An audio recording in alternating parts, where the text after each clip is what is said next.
Assalamualaikum warahmatullahi wabarakatuh. Nama saya Widya Agustina dari kelas 11 MIPA 4. Di sini saya akan mempraktikkan bagaimana cara membedakan antara larutan asam dan larutan basa dengan menggunakan dua indikator, yaitu ekstrak kunyit dan ekstrak bunga sepatu yang sudah saya haluskan. Di sini sudah ada ekstrak kunyit. Karena ini larutan, jadi saya akan menambahkan sedikit air.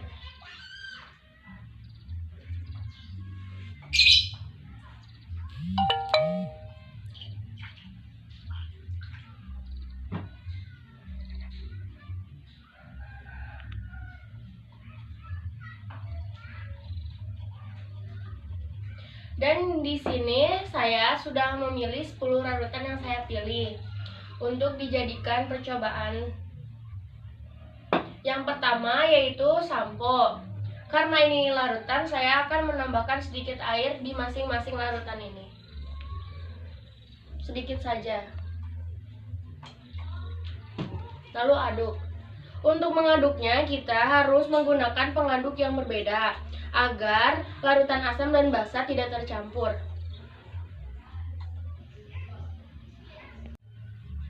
Yang kedua yaitu pasta gigi. Nah, untuk pengaduknya tidak boleh menggunakan pengaduk yang sama karena agar larutan asam dan basanya tidak tercampur. Nah, kita tambahkan air lagi.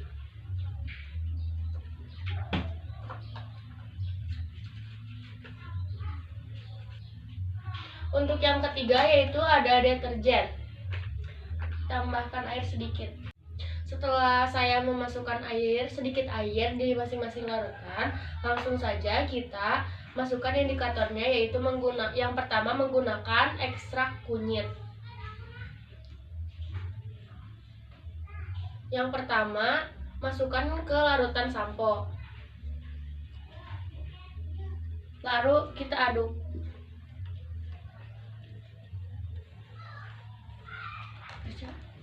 Yang kedua yaitu kita masukkan ekstrak kunyit ke pasta gigi. Karena tidak ada pipet, jadi saya menggunakan sedotan.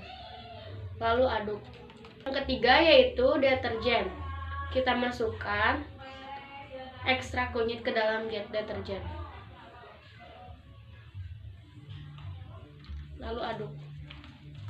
Yang keempat yaitu ada cuka. Kita masukkan ekstrak kunyit ke dalam cuka.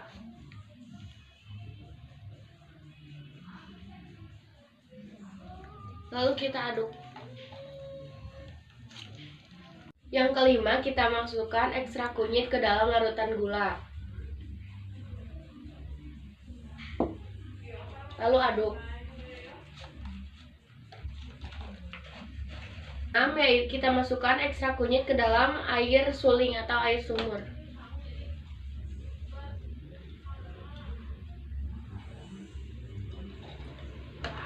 Selanjutnya kita masukkan ekstrak kunyit ke air jeruk nipis.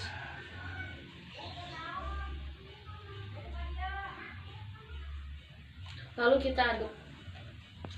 Selanjutnya kita masukkan ekstrak kunyit ke serbuk obat yang sudah ditumbuk.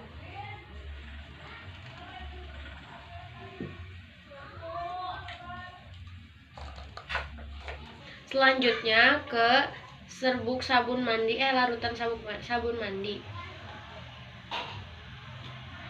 Lalu kita aduk. Yang terakhir yaitu kita masukkan ekstrak kunyit ke dalam air jeruk. Lalu kita aduk.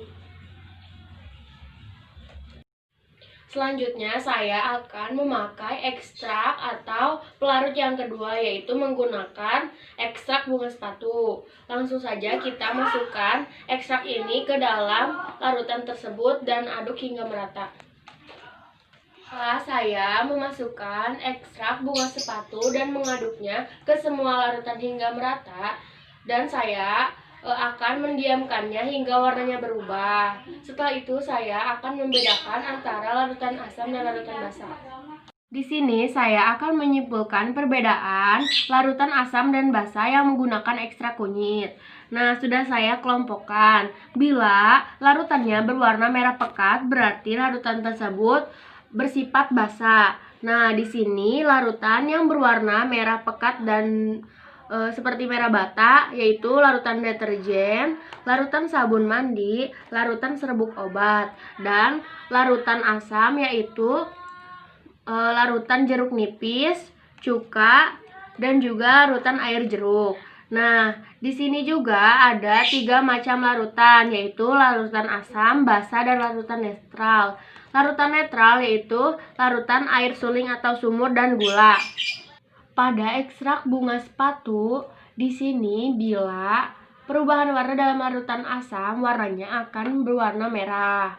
Dan bila larutan ini larutan basa, warnanya menjadi warna kuning. Di sini saya sudah mengelompokkan larutan basa, asam, dan larutan netral.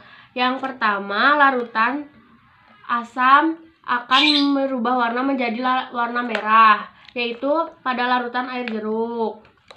Yang kedua, pada marimas jeruk nipis. Yang ketiga, cuka. Warnanya akan berubah warna merah karena larutan tersebut adalah larutan asam. Yang kedua, pada ekstrak bunga sepatu, bila ekstrak bunga sepatu dimasukkan ke dalam larutan yang basah, warnanya akan berubah menjadi warna kuning. Contohnya pada pasta gigi, terus sabun mandi dan sampo. Nah, yang ketiga yaitu larutan netral, yaitu air suling atau air sumur dan gula. Saja yang dapat saya simpulkan dari praktek tersebut. Mohon maaf bila ada kesalahan dalam hal apapun. Wabillahi taufiq wal hidayah. Wassalamualaikum warahmatullahi wabarakatuh.